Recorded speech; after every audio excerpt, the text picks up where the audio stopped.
Seguimos com outros destaques. Integrantes da oposição e até integrantes do governo esperam que Donald Trump acelere a aplicação de novas sanções contra ministros do Supremo, familiares e outras autoridades, após a decretação da prisão domiciliar de Jair Bolsonaro.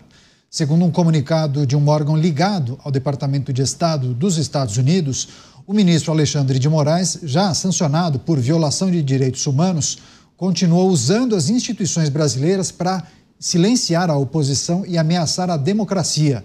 Além disso, a gestão Trump condenou a prisão do ex-presidente e afirmou que responsabilizará todos que colaboram ou facilitem as condutas do magistrado. Você, Mota, você inclusive passou esses dias de descanso nos Estados Unidos, né? Acompanhou à distância, mas nem tanto, né? Já que estava lá, conseguiu justamente olhar o outro lado da moeda. Mas queria também escutar a sua reflexão a partir dessa desconfiança de alguns integrantes do governo que os Estados Unidos podem aplicar novas sanções contra autoridades brasileiras a partir da prisão de Jair Bolsonaro. É muita perspicácia desses integrantes do governo, né? Eles devem ter feito uma análise muito sofisticada para chegar a essa conclusão. Na verdade, não há nenhuma surpresa na reação do governo americano. A gente já viu aí a aplicação das sanções da lei Magnitsky, que é uma sanção gravíssima. É tão grave que eu mesmo duvidei, cheguei a duvidar que elas um dia fossem impostas.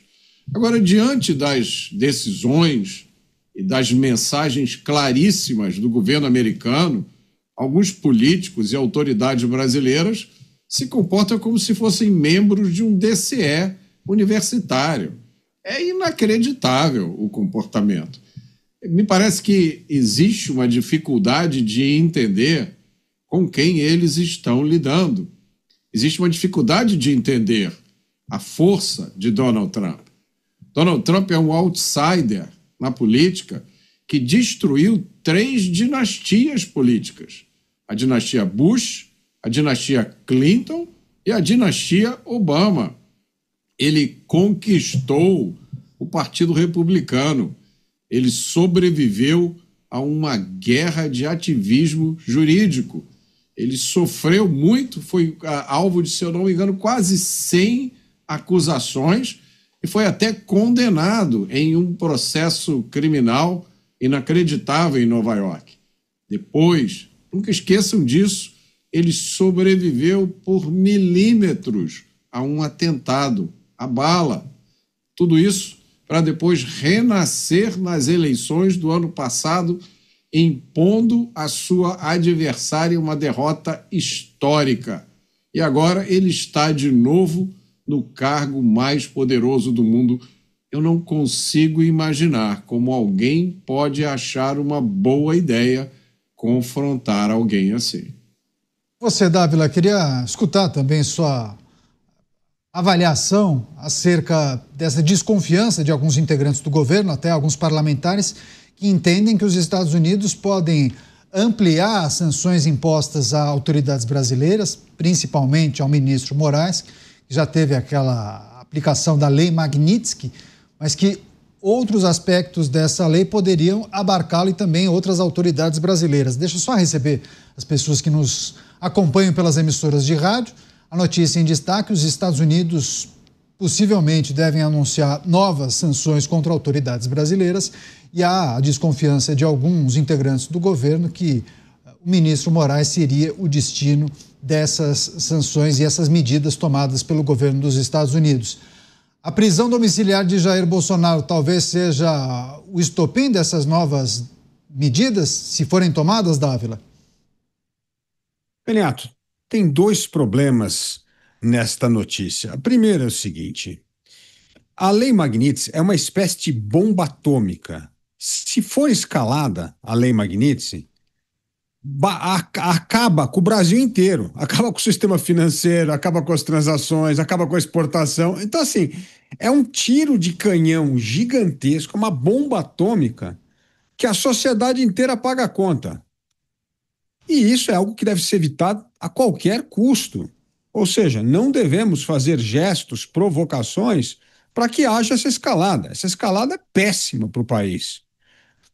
O segundo ponto é o seguinte: a oposição, essa turma do Congresso de covardes, como a gente falou, esses empresários que não fazem absolutamente nada, morrem de apatia, eles acham que a Lei Magnitsky é uma espécie de Red Bull, Whey Protein, para ver se dá aquela coragem que eles não têm, entendeu? Não é assim.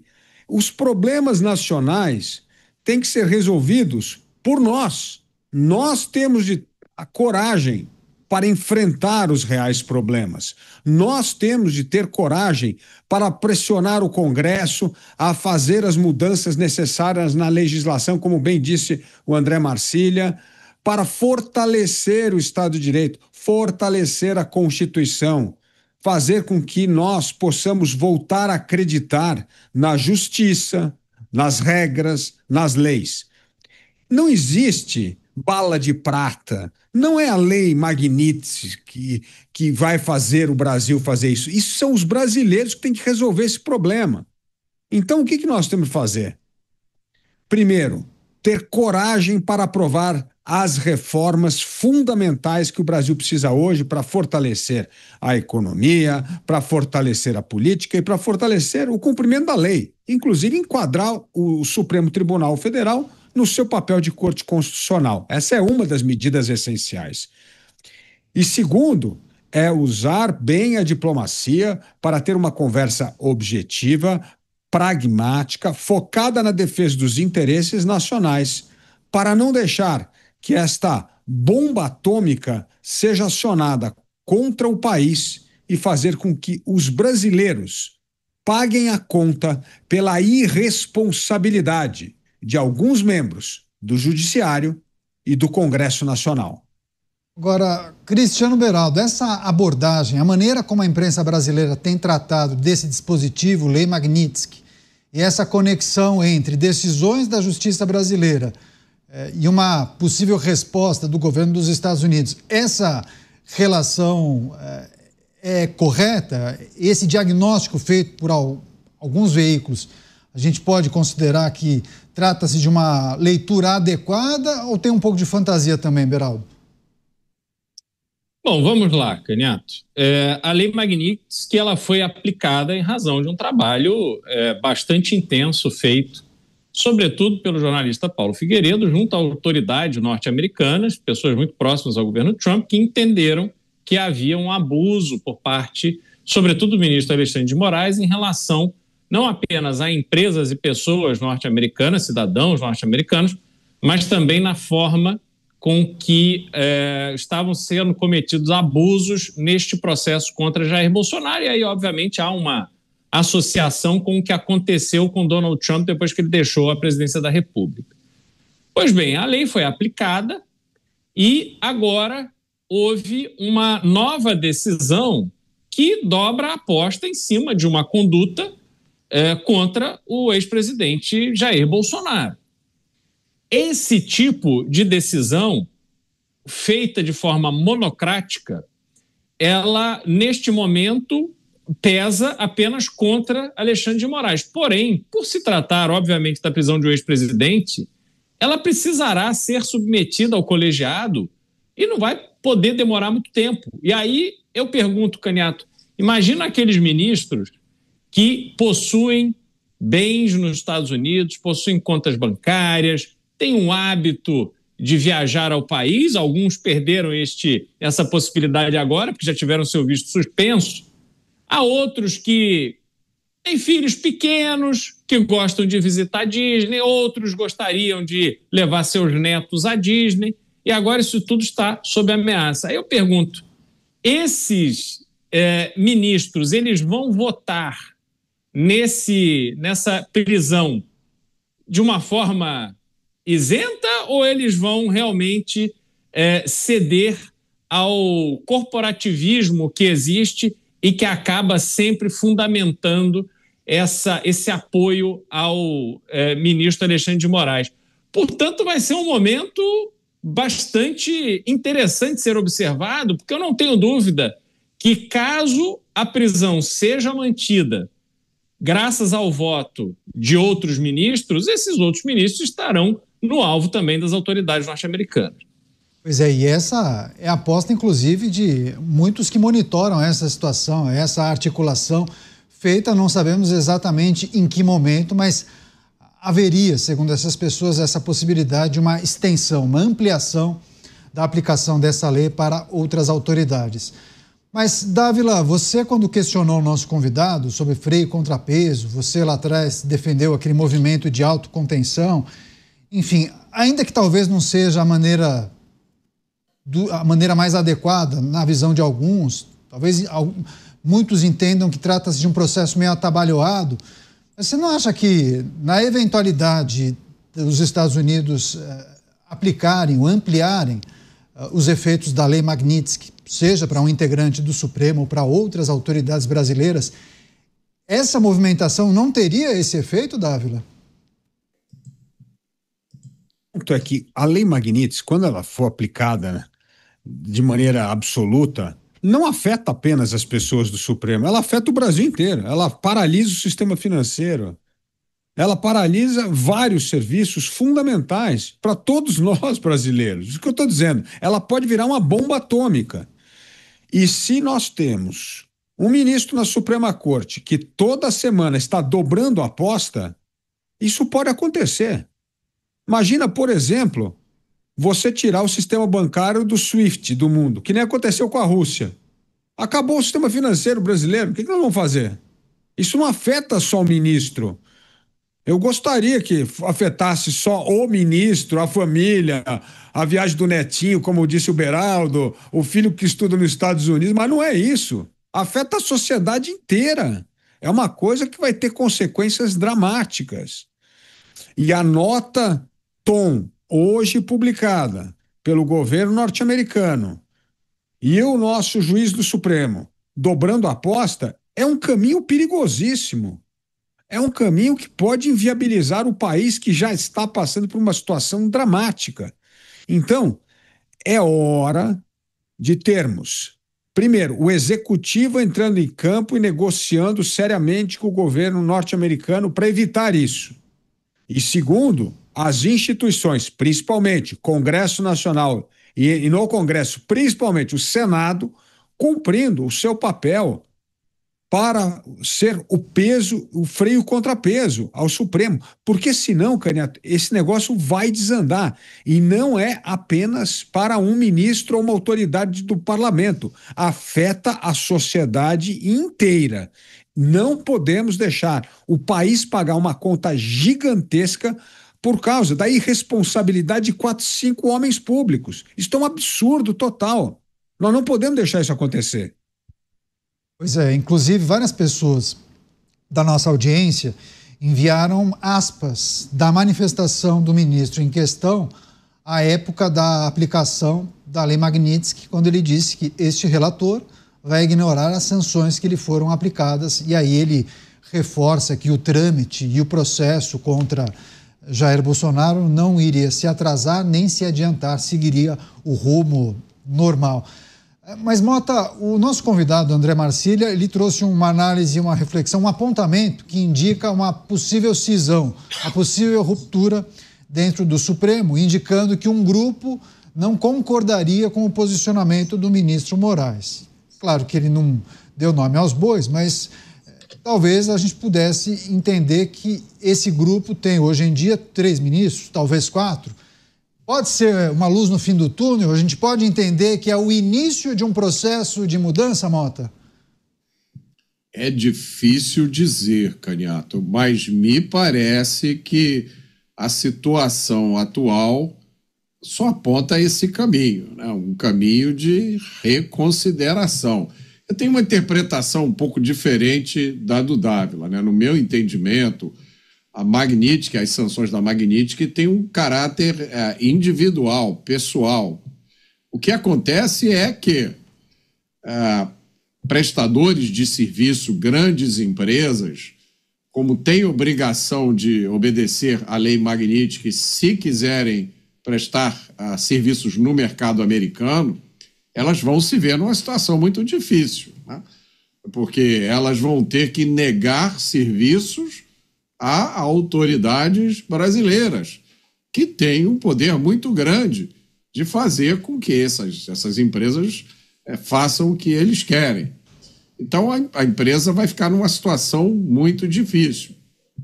E eu acho que só numa situação extrema, isso teria implicações para todos nós, né? Vamos imaginar aqui uma empresa qualquer que todos nós usamos, essa empresa se recusa a cumprir a legislação Magnitsky, então ela vai sofrer sanções e os serviços que nós todos usamos podem ser prejudicados. Mas eu acho que vai ser difícil isso acontecer, porque há muitos interesses envolvidos. A gente já falou mais cedo aqui no programa, acho que foi o Dávila que falou, sobre a apatia do empresariado, ou de uma certa fatia do empresariado, que como, né, alguns políticos continuam tocando a vida como se nada tivesse acontecendo. Agora o jogo é diferente. Agora a coisa muda de figura. Qualquer pessoa que tem uma situação melhor hoje tem investimentos fora do Brasil, tem propriedade nos Estados Unidos, e a possibilidade desse patrimônio ser afetado é uma coisa muito grave. Eu acho que pouca gente vai querer correr esse risco. Então, Caniato, eu acho que agora nós temos uma situação diferente. Eu sugiro às pessoas que ainda têm alguma dúvida sobre a gravidade do que está acontecendo, que prestem atenção na linguagem usada nos comunicados do governo americano. Prestem atenção nas escolhas das palavras que foram colocadas. Ali tem indicações da gravidade disso. Então, me impressiona muito o desconhecimento de algumas pessoas que comentam sobre isso, quando o Departamento de Estado americano emite um comunicado oficial usando o tom que foi usado nesses comunicados, trata-se de uma coisa muito séria. Agora, se isso vai significar uma divisão que pode apontar para uma mudança de rumo, a gente vai ter que esperar para ver. Mas eu não consigo ver outro caminho, Caniato, para que... E aí deixa eu ser bem claro, não é para que o Brasil saia dessa situação, é para que o Estado brasileiro saia dessa situação na qual ele próprio se colocou. Só trazer uma informação, inclusive quando vocês tratam do posicionamento do empresariado, né, é preciso trazer também a manifestação do CEO do Bradesco. Nós noticiamos isso, inclusive, no portal da Jovem Pan. O CEO do Bradesco, um dos principais bancos do Brasil, disse o seguinte: nós não discutimos a lei, nós cumprimos, fazendo menção a Magnitsky e a possibilidade de um de seus clientes ficar impossibilitado de fazer transações. E aí o líder do PT na Câmara dos Deputados acabou apresentando uma ação cautelar protocolada justamente na Suprema Corte para impedir que os bancos que operam no Brasil apliquem sanções impostas pelo governo dos Estados Unidos. Enfim, é um cenário que a gente vai observar, porque naturalmente haverá ação e reação por parte do empresariado, em especial de bancos e também da classe política. Mas, Everaldo, só para a gente fechar esse capítulo, esse debate dentro do debate, essa questão que envolve o empresariado, de que maneira a Magnitsky pode ser aplicada somente ao indivíduo, mas como isso pode também prejudicar o mercado quando a gente observa essa ampliação? Bom, alguns aspectos, Caniato. Primeiro, a Magnitsky ela foi aplicada com cunho pessoal num indivíduo brasileiro, no ministro Alexandre de Moraes. Não há nenhuma indicação, pelo menos até aqui, que os Estados Unidos esteja confundindo a atuação do ministro com uma atuação do país como um todo. O próprio presidente da República, que foi a quem foi direcionada a carta escrita por Donald Trump no dia 9 de julho, ele não é citado ali. Aquela carta é colocada para indicar que o ministro Alexandre de Moraes e o Supremo Tribunal Federal estavam tomando medidas contrárias à liberdade de expressão e aos direitos humanos, por aí vai. Então, eu vejo até aqui aspectos muito pessoais na aplicação da lei. Agora, é interessante que, ao mesmo tempo que o ministro diz que não está nem aí para a aplicação da lei Magnitsky, para as sanções que recebeu, deu declaração dizendo eu não tenho dinheiro nos Estados Unidos, eu não tenho nada nos Estados Unidos, como se fosse uma coisa corriqueira o que estava acontecendo com ele. Não é. Mas, ao mesmo tempo que diz que não está nem aí, o próprio tribunal já vai, com o jogo combinado com os amigos que vão ali, os deputados vão provocando, já vai se organizando para exigir que bancos brasileiros ignorem o cumprimento da lei Magnitsky. E qual é o efeito disso? Estes bancos têm operações multinacionais. Estes bancos têm operações em dólar diárias. Estes bancos prestam serviço para empresas norte-americanas. Estes bancos atuam numa série de operações em parceria com bancos norte-americanos. Portanto, não há a menor hipótese desses bancos conseguirem, alegando que recebemos uma ordem do Supremo Tribunal Federal, então vamos dar uma banana para a lei Magnitsky. Não tem a menor hipótese desses bancos continuarem operando da forma que operam.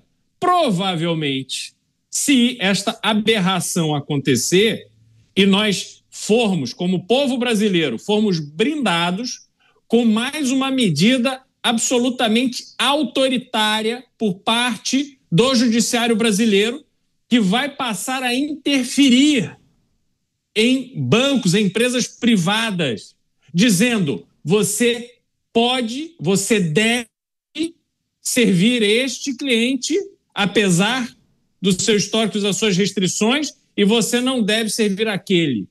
Então, esse tipo de decisão de interferência nas atividades privadas é mais um marco dessa loucura que vive o Brasil, porque, Canhato, todos nós conhecemos pessoas que, por exemplo, ficam com o nome negativado no banco, o banco manda encerrar a conta, a pessoa não consegue mais abrir uma conta naquele banco. Então, agora, essas pessoas que deram um calote no banco, elas vão, mediante uma decisão judicial, o banco vai ter que engolir essas pessoas, vai ser obrigado a dar um cartão de crédito para essa pessoa que não paga as suas obrigações. Isso não faz nenhum sentido. Então, esses bancos, se eles forem submetidos a esse tipo de decisão, eles vão fazer uma cisão das operações internacionais, vão fazer algum tipo de combinação, num caso extremo, para que o controle seja separado e vamos viver num faz de conta. Porque o Bradesco não vai deixar de fazer as suas operações internacionais, o Itaú não vai deixar de fazer as suas operações internacionais e nem o próprio Banco do Brasil vai ter condições de abrir mão de centenas de milhões de dólares, por exemplo, que já colocou nos Estados Unidos para aquisição e operação de um banco nos Estados Unidos, e agora vai dizer o quê? Não, deixa para lá, eu não quero mais isso. Então não existe. A gente está vivendo realmente uma situação extrema e as medidas que estão sendo adotadas são aberrações jurídicas, aberrações no mundo real.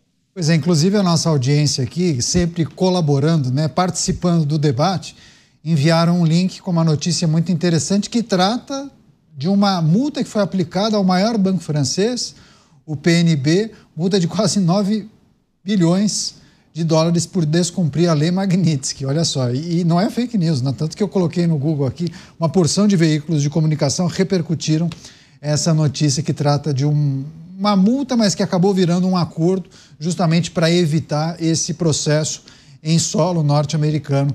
O maior banco francês pagando essa multa de quase 9 bilhões de dólares por descumprir a lei Magnitsky. Dávila, só vou passar a palavra para você.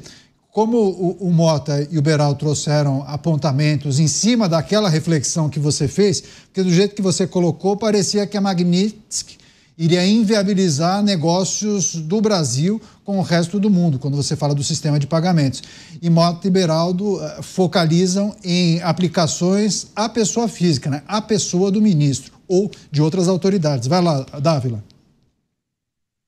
Canhato, na história do Brasil, a gente tem vários títulos para a República, né? República Velha, Nova República. Agora a gente vive um terceiro capítulo, é a República dos Celerados. Os acelerados estão aí no governo, esse é o problema. Amanhã, em nome desse nacionalismo nacional, o Congresso Nacional aprova uma lei, como bem lembrou o Beraldo, não vamos respeitar a lei Magnitsky no Brasil. Bom, a gente está perdido se isso acontecer.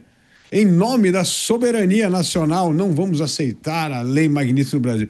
Bom, só que tem consequências imediatas. Então, o ponto é que, aliás, não só este é o tom no Congresso hoje, como é o tom no Supremo. Não vou respeitar nada, não vou me intimidar com a lei Magnitsky. Então, assim, a gente vive a república dos acelerados. E isso é um problema grave. Nós não estamos mais no campo da racionalidade, do bom senso, a gente já está até com saudades do conchavo do Centrão, né? Que ali tem não, você sabe até onde vai a acomodação, onde é que vai o voto. Não, agora não. É um fio desencapado total. E isso é o problema. Porque isso pode ter consequências nefastas para o povo brasileiro inteiro e não apenas para indivíduos. O problema da lei Magnitsky é que ela foi criada para atacar um problema específico, que era a história de ditador, movimento de dinheiro de corrupção. De repente, agora ela está sendo aplicada numa nação democrática. E essa nação pode reagir de um jeito completamente destemperado, como está acontecendo nas últimas 2-3 semanas. É assim, desde o dia 9 de julho, o governo não negocia com o governo americano as taxas, a temperatura sobe no Supremo, dobrando a aposta, cada vez mais atos arbitrários que oprimem pessoas e liberdades individuais. E agora, com esta defesa da soberania, aprovar leis que, como bem lembrou o Beraldo, atrapalha a propriedade privada, atrapalha a atividade do banco, atrapalha a atividade da empresa, do exportador. Então, é uma coisa totalmente fora de controle. E é por isso que, nesse momento, é preciso ter consciência para o governo atacar o problema das tarifas, para o Congresso usar o seu poder para implementar o contrapeso, para evitar que haja uma escalada. Porque esse negócio da Magnitsky está virando, sabe o que parece? Aqueles filmes de cowboy, coisa de honra. Quem vai sacar primeiro? Bom, cada um vai dobrando a aposta. O governo americano dobra a aposta, a gente dobra, aí o outro dobra de novo, daqui a pouco a gente está num bang-bang, que quem vai pagar a conta é a sociedade. Este é o ponto de inflexão perigoso que nós estamos entrando agora, porque todo mundo acha que se recuar, respirar fundo e recuperar o bom senso é covardia. Não, não é covardia, gente. É defesa do interesse nacional. É colocar o Brasil acima de tudo. Mas não, parece que não. É assim, todo mundo quer se mostrar o mais corajoso, o mais enfrentão, o mais durão na negociação. Não é assim que nós vamos resolver a questão hoje do Brasil, Caniato. E isto me preocupa. Não é mais República Velha e República Nova, é República de acelerados. A gente tem que levar isso em consideração, que é a nova realidade no Brasil.